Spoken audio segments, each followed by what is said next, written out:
Hello, welcome again to Music Ally Focus with me, Music Ally's editor, Joe Sparrow. And in this episode, we're welcoming Keith Jopling of the Art of Longevity podcast. It's a podcast in which Keith talks to notable musicians, like, for instance, Suzanne Vega, Nile Rodgers, Gary Numan and Norah Jones, and many more, about their careers in music and how they kept them going.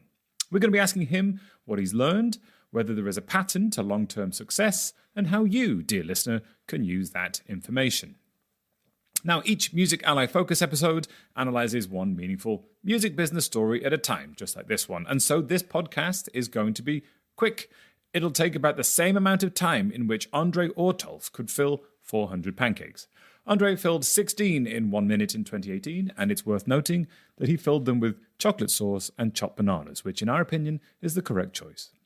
Now, talking of rolling a lot of messy things up into something more palatable, Keith has just published the first of a 2-part white paper called Crossing the Rubicon, which charts the careers of many of the artists who have appeared on his Art of Longevity podcast. There's a link to it just below this podcast, so I recommend you check it out. Now, in the white paper, Keith attempts to answer some complicated questions, such as, is there a common artist career path? How important are hits? And whether classic albums still exist or are even important. It's a really fascinating chat we had with Keith, so let's go right over to him right now. So very happy to welcome Keith to the podcast. Hi, Keith. Hey, Joe. Thanks for joining us. This is another one of those infrequent Music Ally Focus podcasts where we have two podcasters meeting each other on a podcast, and we'll try and avoid showering each other with too much obsequious praise. But Keith, can you just introduce yourself for the listeners and explain what you do with your own podcast? Yeah, sure. I am a fan of the Focus podcast, by the way. So, thank you. I wasn't fishing for that. Pleasure to be on. Pleasure to be on. So, yeah, I am the creator and host of the Art of Longevity podcast, which is in-depth conversations, very relaxed, reflective, and very honest conversations with artists who've been in the music industry for a long time. They're kind of the survivors of the industry, and that's the point. It's like, well, how did they do it?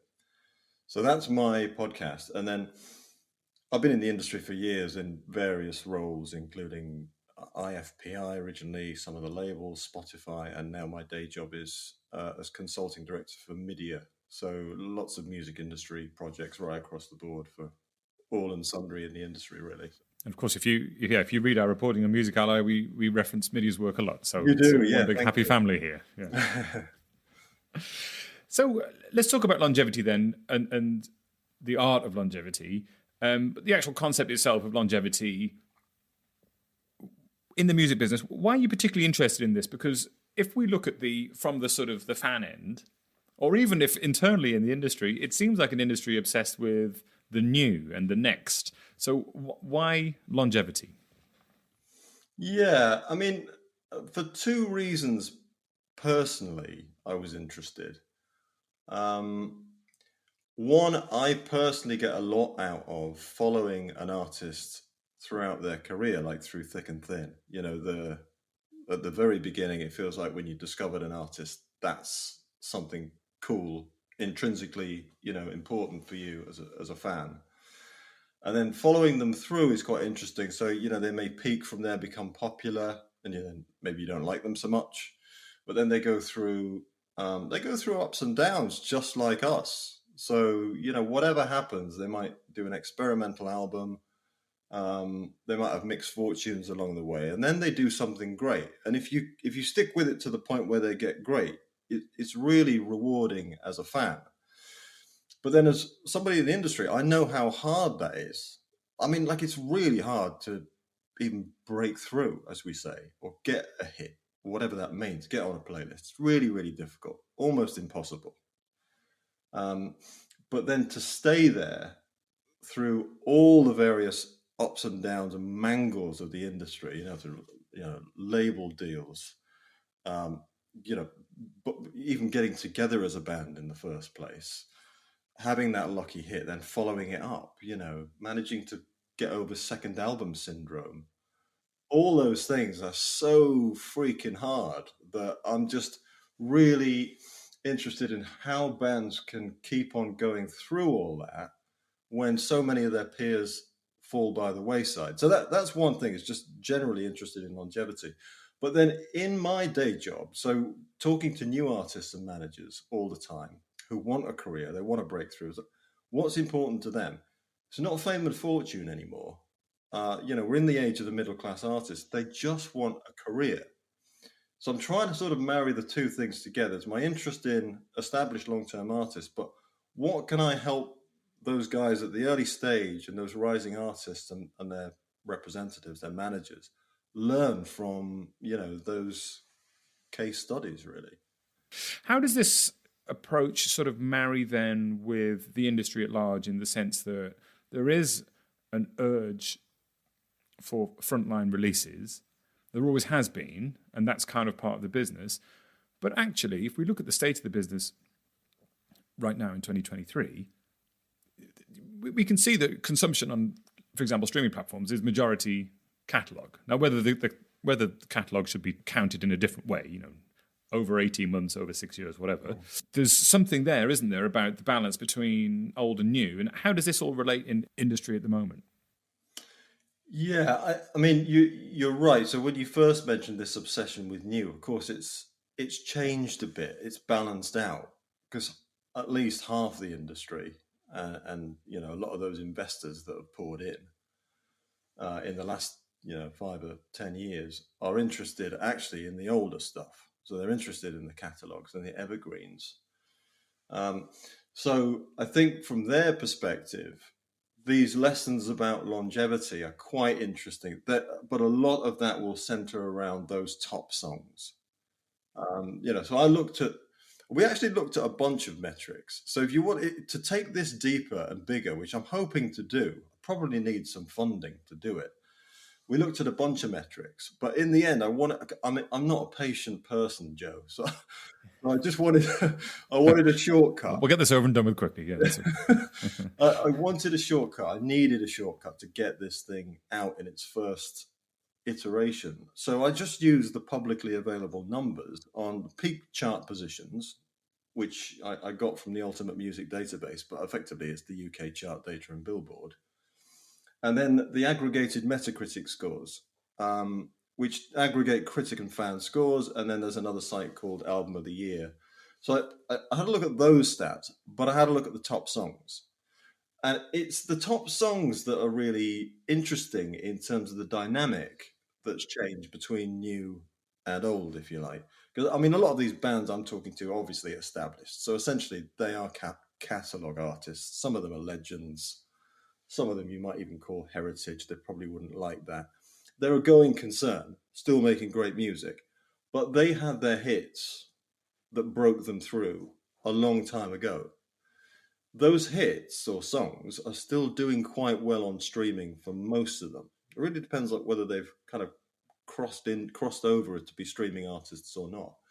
But when they got the hits that were so important, it was different. You got the radio play, you got the exposure to large audiences, and you didn't have to worry about competing with whatever the figure is. 100 million songs people talk about, who knows? A lot of music. So I think that's why there's been a focus on those old evergreen hits, because they're surefire hits, and they're going to keep streaming. One thing that streaming does really effectively, it keeps those hits going and crosses them into new audiences. So it's getting harder for new bands, and it's getting harder to, as we say, break new bands. So one of the insights from this, and it's not from me, it's from some of the feedback I've had, is, hey, in reading all of this, it's very interesting, but what I'm getting so this is from a well-known music manager, is we just have to look at careers differently altogether. Let's set a different goal. The goal isn't to have a big hit and try and keep it and get attached to a large audience and try and keep it, because you're not going to be able to do that. It's just not going to happen. The goal is to have a career, make a viable living, grow a solid fan base, carve your brand into the landscape, into the scene you're in, and keep it. So bands like, I'm thinking of bands like Fontaine's DC or Idols Yeah. or Wolf Alice, or all those bands we know now that are on the second and third album. Maybe they're peaking now. In which case, what does the future mean? What does it look like? How do they measure success? So that seems to be the deeper kind of inferred takeaway from all of this, which I love, and it's really interesting to me. Yeah, fascinating stuff. Now, what we're specifically talking about here is this. I think you call it a white paper, but it's a sort of a big document full of information and relating to these artists that you've just mentioned. It's called Crossing the Rubicon, which and the name implies that there is a point where there's a point of no return, and you become an artist with an audience, and you're not unless you do something extremely offensive to the world, you're not going to go back to obscurity. You're going to maintain some level of fame and success if you keep releasing music, right? So this is all, and there's a link to this, by the way, beneath the podcast. I strongly recommend people read it. I really enjoyed it. Let's talk about one of the key concepts that you use throughout this, which is you go through a bunch of different artists that you've spoken to and analyze their careers using Brett's curve. Can you explain Brett's curve, please? Yes. So this was funny because when I had Brett Anderson on the podcast, he was a recent guest. I think This is Brett Anderson from the band Suede, and I just want to interject here and say that I just realised that on the day we're recording this, I read on Twitter earlier today, it's the 30th anniversary of the release of Suede's first single. So that made me feel particularly ancient. Well, but yeah, great time to discuss Brett's curve. I'm going to get it out on socials today, obviously. Yes. So Brett's curve, I mean, originally the quote that inspired the Art of Longevity podcast was from Brett Anderson. So I read it in an interview at the Times, and then later I read it in his biography. The second part, which is The Afternoons with the Blinds Drawn, which is a really great read. Really excellent pair of books, yeah. Yeah, so the quote is, all successful artists have followed a similar career arc with the same points plotted grimly along the way, like Stations of the Cross. So he's basically saying it's predictable. And the Stations of the Cross are the struggle, success, excess, disintegration, and if you're lucky, enlightenment. So it's kind of a boom and bust curve of any, probably 80s, 90s bands that achieved that really big success, where they were hyped. They sold millions of records, not, a few thousand like today. They were all over the press, all over the radio. They were enormous. They were a huge breakthrough. They were enormous. Those bands will recognize this. I talked to Dave Roundtree at Blur about it on the last episode. Of course, he recognizes this. So that was the original Brett's curve. It's like, well, let's see if we plot it. How does it look? So I did. So I plotted Brett's curve. So that's basically Suede's career. And it works beautifully for Suede because, of course, they had a kind of remarkable debut. I mean, they were hyped before the industry, before they'd even released That's right. a single, right? But then they had I'd say they ruffled, they kicked up some dust with Suede, the debut. And they had a big song from that, which I think was Animal Nitrate. Yeah. Then they had Dog I can confirm this, by the way. That Suede, I was a huge Suede fan in the mid-90s. It was the first band I saw live, so I'm right. I'm geeking out a little bit. So, no, you've got everything correct so far. That's fine. Then, Dogman Star built on that. Then they lost Bernard Butler, of course, which was interesting. Before they made Coming Up, but Coming Up was that was the big one. That was huge, like 3 big hits. Riding the crest of the wave, right at the very top. And hey, what happened next? Well, they got to that point where it was, after definitely some years of struggle, that was the success. Then there was the excess. Brett and Bernard fell out. I think there was probably some drugs involved, that kind of stuff. Then, lo and behold, the next album, it's not so good, right? So Head Music, didn't get great reviews, dipped down in the charts a little bit. Then they made a record that effectively ended their career at that point. So they did disintegrate. They gave it a little while, came back together, and of course, what's really fascinating is that by this time, so by the time they got back together to make, I think it was Blood Sports, streaming was a thing. That was in about 2013, wasn't it? Yeah, It was sort of 2013. been at least a 10-year break at that point. Yeah. So everything starts to change. Just streaming is now a thing. So they're not going to get the radio play. They're not going to get the hundreds of thousands of CD sales. It's a completely different landscape. So, I guess the Enlightenment, the kind of the Renaissance, so to speak, is more gentle anyway. And it's based on something else. So in Suede's case, it's based on people like you. They've got a very loyal fan base. They also came back and made some really good records. Really great albums. I mean, I thought, Night Thoughts I thought was good. The Blue Hour I thought was amazing. And Auto Fiction is, I think it's the most recent album. I think it's the best thing they've ever done. So they're the ultimate example. So it just worked out really well. Brett was the inspiration because of the quote. It was a comment on the industry, build them up, knock them down. How do you get through that?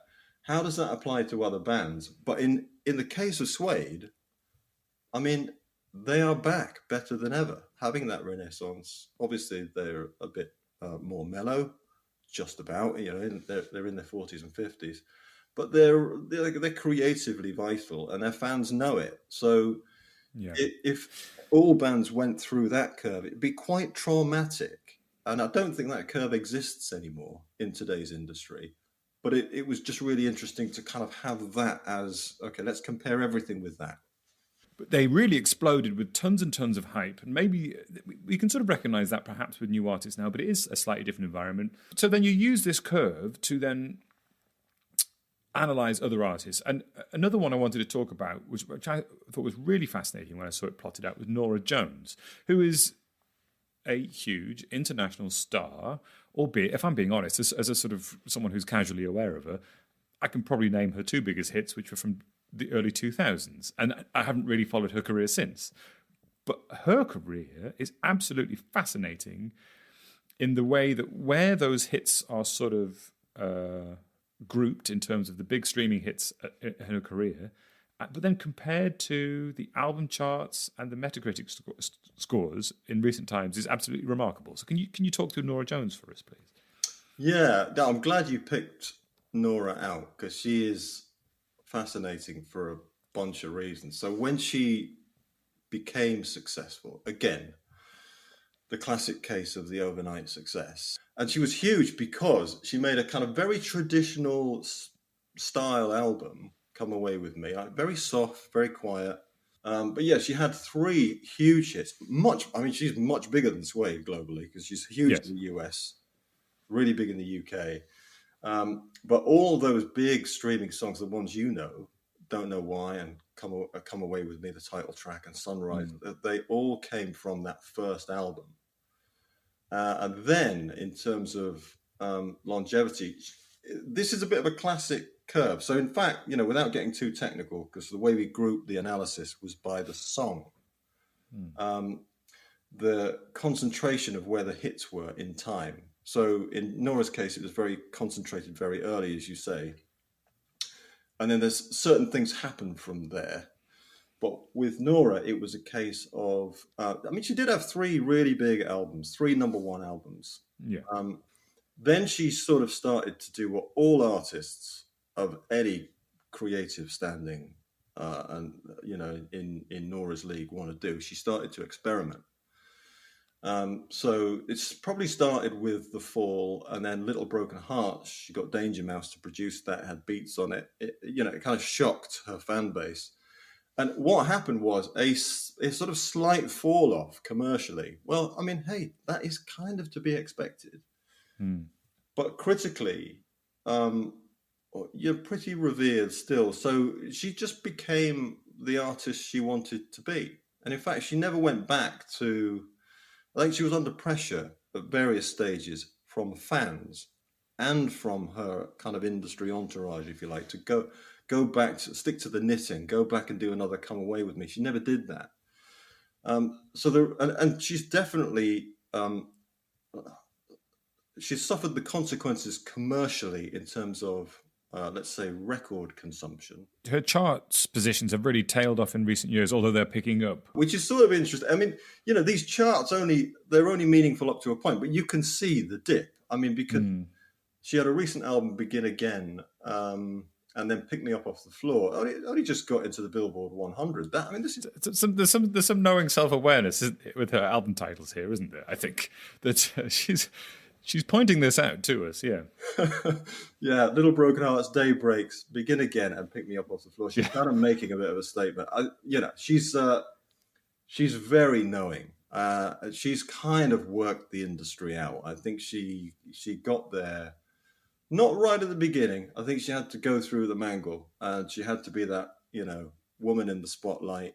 Can you do what we suggest, kind of thing?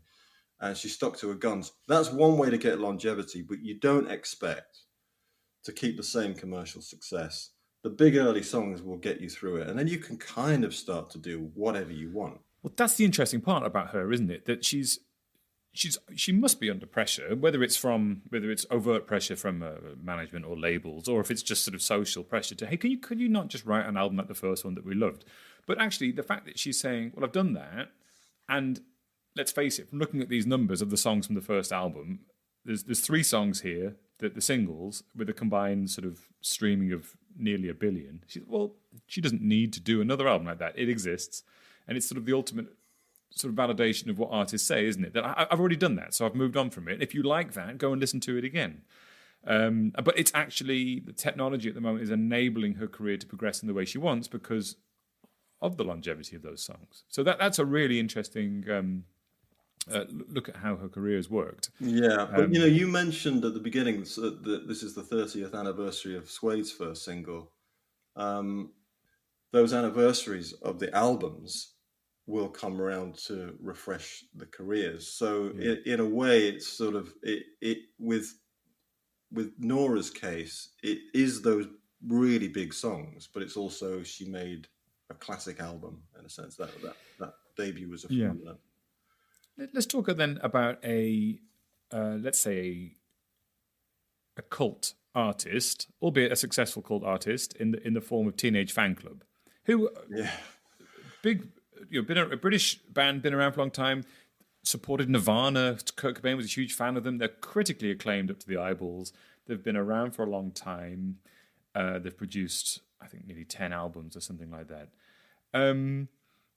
They have got longevity by any measure in that they're still going, they're still doing stuff. But can you describe how their career in terms of longevity is different to, let's say, a Norah Jones who starts at the top and then takes control as critical, as things change around her? Yeah. So Teenage Fanclub are the classic cult band, as you say, and there's in this paper. So in the whole Crossing the Rubicon paper, out of the 25, there's about 4 or 5 of these, and in some ways, there's more to learn for new artists from these cult bands than any of the others, because it's so unlikely you're going to get a mega hit. I mean, obviously some do, but it's more than likely you're not going to get a mega hit. So can you still get a career? Well, yeah, you can. I mean, look at Teenage Fanclub. They've never had a hit. They're not a streaming band. Their biggest song is Sparky's Dream from 1995. Which is a great song. I mean, that is a great song. Great song, with 8 million streams. And so when I sit down with a band like Teenage Fanclub, I'm kind of fascinated. I'm a little bit morbidly fascinated with whether they're bitter or not. And I kind of do get there. We go there round the houses, and it was clear that they were a little bit, I think, somewhat bemused and puzzled that they didn't get bigger. And they questioned it for a while, and then they stopped questioning it. And one of the really great things about this band, and about, who they are as people, they're kind of very self-deprecating, Glaswegian guys who are just having fun playing together as mates. Yeah. is they considered success releasing an album in the first place. Like A Catholic Education wasn't a hit, didn't chart, became a little bit of a cult album, I think, on college radio, where they had some early success in the US, as you say, supported Sonic Youth and Nirvana. I mean, amazing. They were respected there. But it just never happened. So what do? Do you give up? Actually, no, you don't give up. You find your niche, you find a cult audience. You can often keep going because you're so well respected by other artists who've got much bigger. They will get you that label relationship. They'll want to share the roster with you. They'll bring you on tour. They'll support you, so you can get sponsorship from within the business from bigger artists, and that's how a lot of artists are breaking through now. And you keep going. You just you strike up a relationship with your fan base that's quite intimate.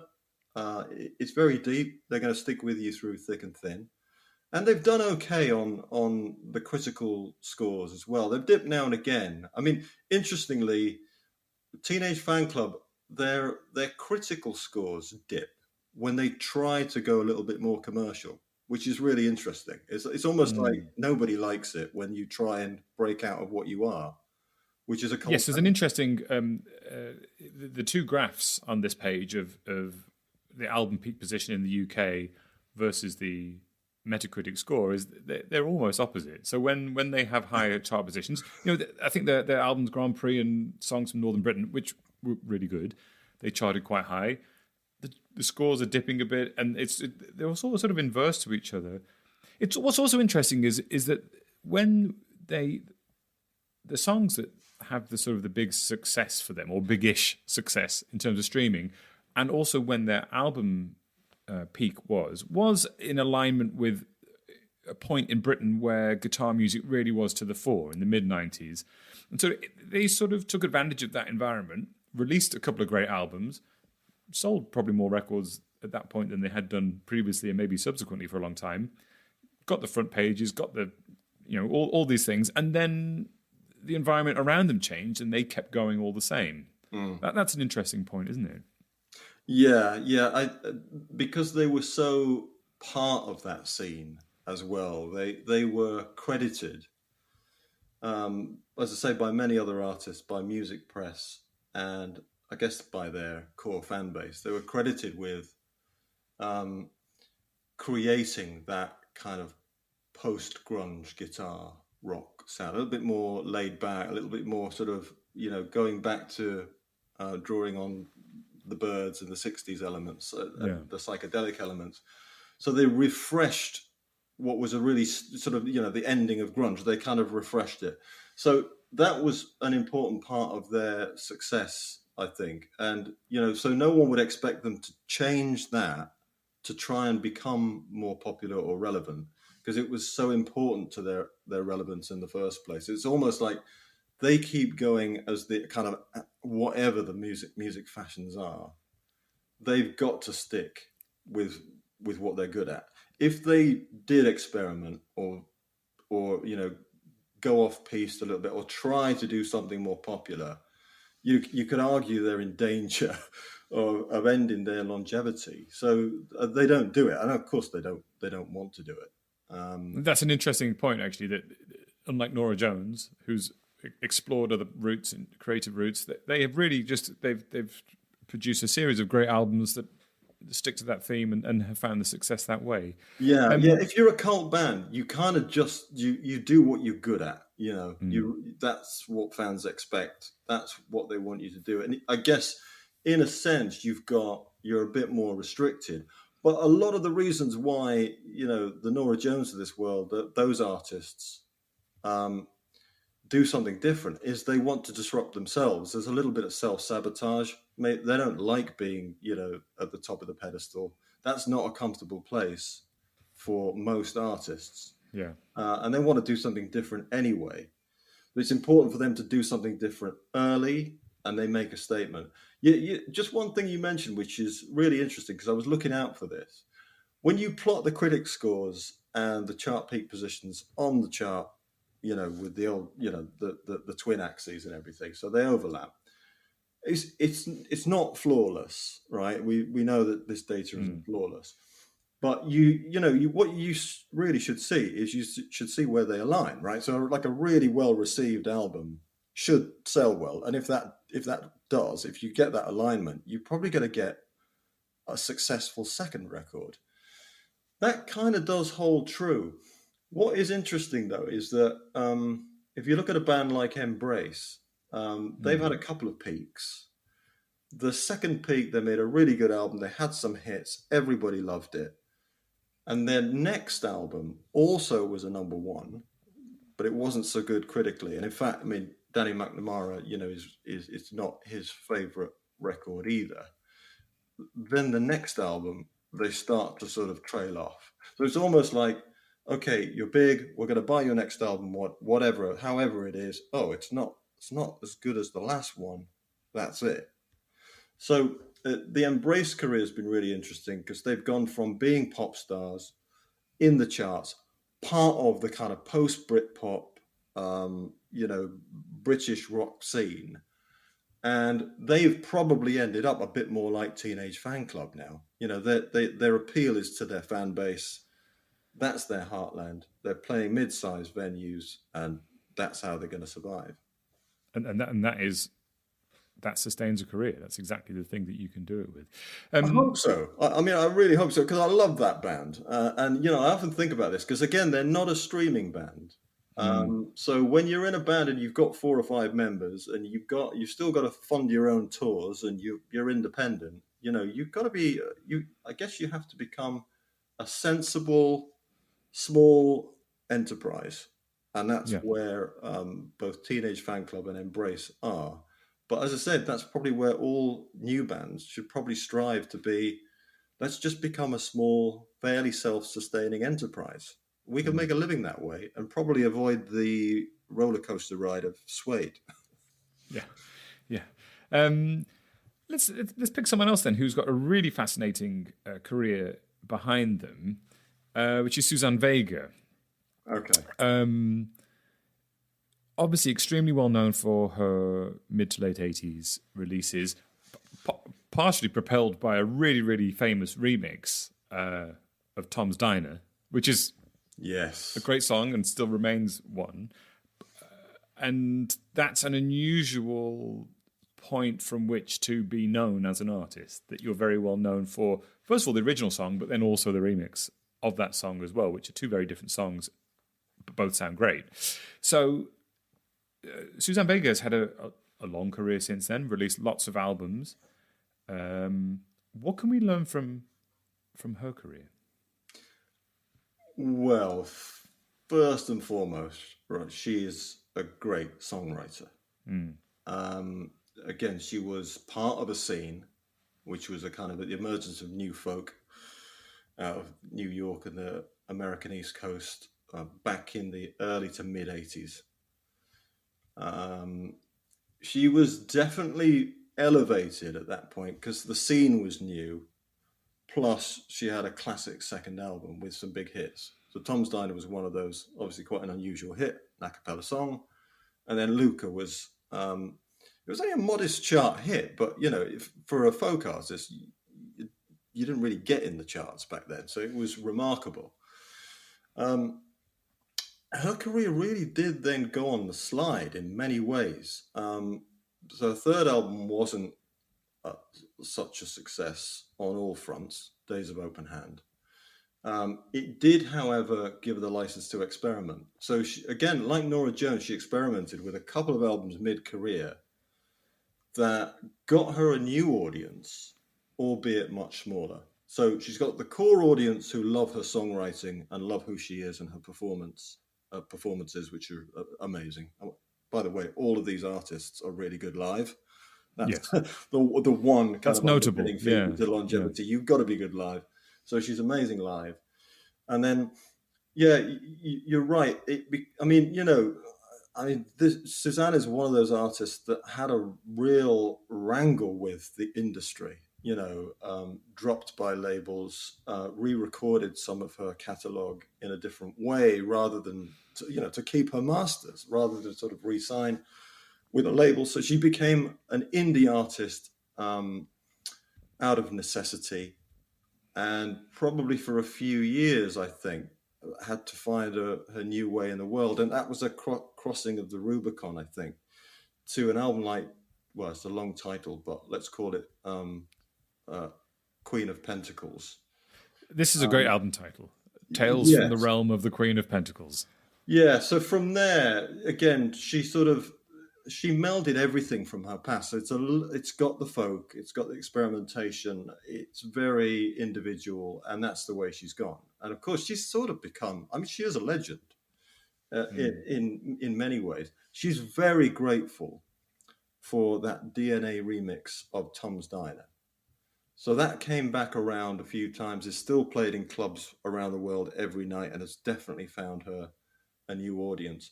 One thing with Suzanne Vega, I feel like there's a bit of a Kate Bush moment that could happen at any point, but it might not be as big as that. But, it's, if Luca had a sync, or Tom's Diner was, prominent in a Netflix film or whatever you can see the Tom's Diner, that vocal sample, you can see that blowing up on TikTok very, very easily. Yeah, for sure. I mean, and again, so that's back question. to the classic song. Interesting. So that was a couple of examples from the sort of indie heartland, those very independent artists, as you say, very good live as well. A lot of the reality of a lot of artists who set out for success is that they will remain a sort of cult figure. They will have a fan base if they keep going, but they may not hit these heights that we're describing here of chart placings. Let's talk about one or two of those then, just to wrap things up, because this is one perhaps the sort of very, very accessible end of the information you've got here. You've specifically, the one I want to talk about here is you've named Turin Brakes, who were a British indie band, emerged in the early 2000s, but you also draw parallels with the Danish rock band Mew, a British singer-songwriter Nerina Palo. These are artists that sort of, well, these are different again, aren't they? They have waves in their career. How what have you learned from a sort of a sort of, I don't want to use the word smaller, but more niche indie artists who have a very focused fan base? They're more niche, and the peaks and troughs have been smaller anyway. So if you compared these charts, they're all of the peaks and troughs here it's much smaller than the likes of Suede or Norah Jones, right? So the thing with these bands, a lot of them were they had their moment. It wasn't a huge moment. I mean, Turin Brakes had a top 5 hit in the UK. Yeah. They almost got a little taster of success in the US. It didn't quite happen. They just had a couple of hits. So this is like moderate hits, moderate peak. And there's a feeling with these bands like, oh, was that a one-off? Was that even a mistake? Should we even have been there? I mean, it's not imposter syndrome, but it was a reluctant success. And for these bands, it's sort of been, I think the insight is really interesting. Same with Nerina, signed to a major label more than once. Same with Mew, Danish rock band. They were signed to Sony Music in the UK. They were put on the priority list. So they got a taster of it, but they never got attached to it. So it was like, okay, that was our moment in the sun. Let's be realistic. We had a couple of hits. We've got a fan base. Now what do we do? And they are largely self-managed. Again, very indie, as in, managing their own indie business, working with indie labels, sometimes just album by album, taking their time to make these records. They've got a live audience. They're just making a living. They are, again, but they're cult bands, but they had kind of moderate success in the first place, unlike Teenage Fan Club in a way. They were kind of in the charts for a bit. And again, those songs are important, but not so much. It's like they're more likely in this group, the way we've sort of put them on we've arranged them in this report. We've called them cult bands. They're more likely actually to release a song now that's going to get in their Spotify top 4 or 5, because the fan base still consume whatever they put out. and the hits weren't that big in the first place. I mean, Turin Break's biggest song was 6 million. It's nothing on streaming. This is not. But also was released in the streaming era. It wasn't one of their early songs. Yeah, absolutely. Yeah. That was it was a more recent track. Yeah, exactly. Interesting. Great band, the Magnificent Turin Breaks, as they were called by Robert Plant on Radio 2. Oh, right. Yes. Yeah, I'd forgotten about that. And of course, and again, it does go to show that we often talk about the dynamic between, okay, you have streaming, you have recorded music income and you have live income. And it goes to show actually that there's a strong correlation in terms of longevity between the two. Like you have to have both good records, good songs, and be good live, because I guess you very rarely get all three of those things firing at the same time. No, and the cult bands, Turin Breaks, Mew, Narina Palo are all good examples of, they were among the first truly indie artists. Again, it was out of necessity. Turin Breaks had a system called the Robbie system, which is basically their drummer, Rob Allam, who became their kind of de facto manager. They usually don't have managers, cult bands, they're self-managed. And they just made it work on their own terms. They were grateful for getting the exposure in the first place, but they didn't get attached to it. And so that's what's enabled them to keep going. I must say, though, that this is the thing it's so rewarding to track these bands and be a fan of these bands, because again, Narina Palo, Turin Breaks, they've just made fantastic albums, like really career best albums. They don't get in the charts. They sell a few copies on vinyl, and that's it. But, they're great records. So in conclusion then, what does this tell us about the state of what being an artist, what success is in career terms, being an artist today?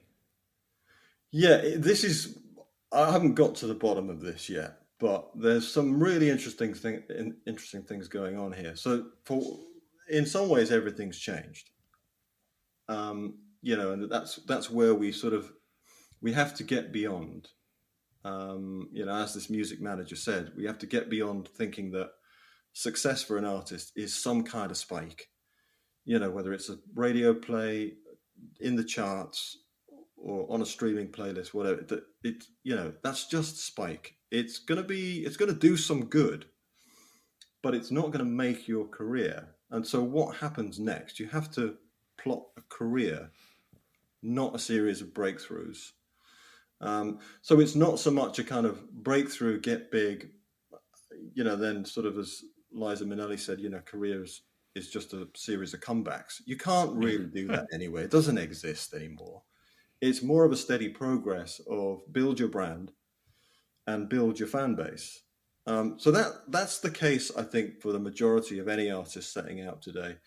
On the other hand, the big songs, they're still important. So if you do get dominance, you've got longevity. So again, I do kind of in the paper just start the process talking about The Weeknd and Taylor Swift and Drake and even BTS, because they have dominated the Spotify chart in the last 3 years. Well, we all know that those artists, even BTS, right? They've been around for 10 years already, so they've got longevity. So those artists are fine. They have longevity, but they are at the very top. So in the streaming world, if you dominate there, you're fine. But for everybody else, you have to find an alternative way. Interesting. Good advice there for everybody. Now, just as a final curveball, Keith, if you could only listen to one piece of music for the rest of your life, what would it be? Oh my God. Can I just give a mention to Radiohead? Because it's not so much they've got one piece of music, but if it came down to one band, it would have. We'll let you take one band. That's stretching the rules a bit, but it would have to be Radiohead. If it was a song, it would be "Don't Stop Me Now" by Queen. So I can answer your question. But in the context of this, and Radiohead would be the ultimate guest here. So I'll just have to wait until they're ready to do it. Well, let's try and manifest it. Well, let's see. But, when they self-sabotaged, everybody loved it anyway. So it just kind of shows you that, you don't want to be stuck in that lane of seen as a popular band. So you do something else. You experiment, you self-sabotage, you make the record you want to make. You say, all right, fuck it, we're just going to do our own thing. They did, and everybody followed them. That is, I think, maybe the other exemplar that I'd like to explore along with Brett's Curve. It's like the band that are just so good and so admired and loved, they can do no wrong.